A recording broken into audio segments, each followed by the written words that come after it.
In Consumer Corner, we take a look at trends creating a buzz online in China. On today's show, we'll see the growing number of middle-class Chinese giving birth to their children in the U.S. and see how Chinese internet users comment on it.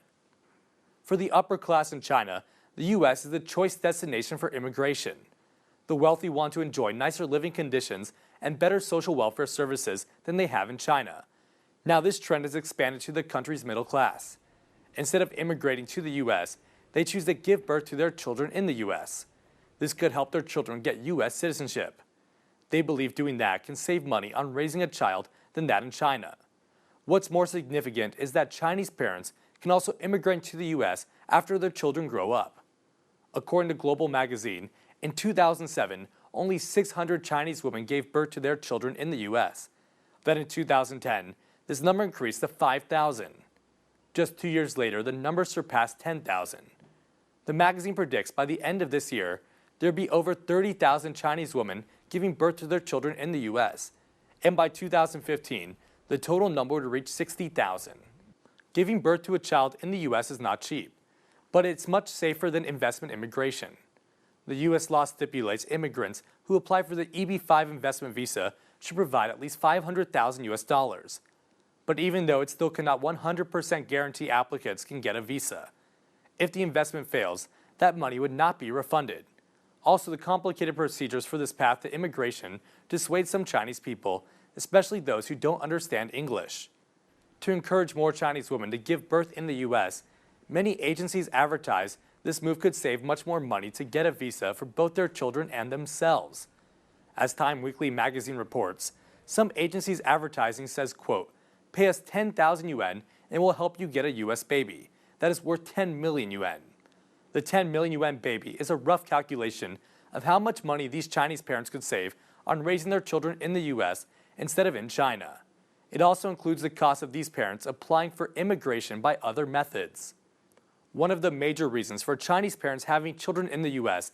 is the low quality of education in China. U.S. citizens spend less money than international students when attending schools.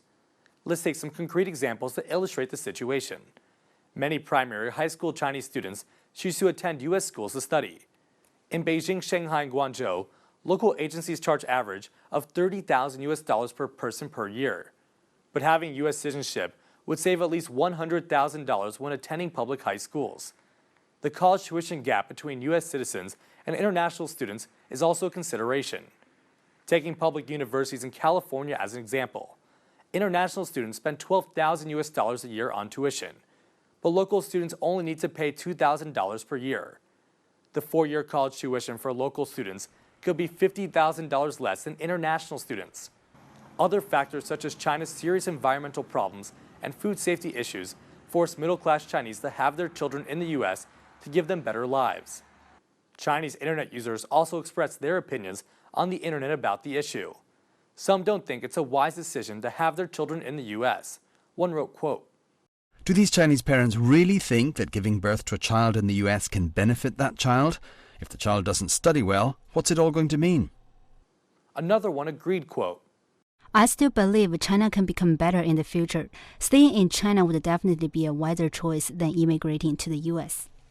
However, some internet users still support Chinese parents giving birth to their children in the U.S. One wrote, quote, "Some Chinese parents who choose to give birth to their children in the U.S. do not do it to save money. China's one-child policy forbids them to have a second child. They can only get another one through this method." Finally, one internet user said, quote, "I think it's a good thing. At least it will relieve our country's population pressures to some extent." Chinese parents giving birth to their children in the U.S. could save money, but can also create risk. It still isn't technically legal for a Chinese citizen to have a U.S. passport, despite the many that have them. But clearly the cost is not the largest concern for these parents, though. They are chasing a dream and a new identity. They want to provide themselves and their children with better opportunities than they would have if they only had a Chinese passport.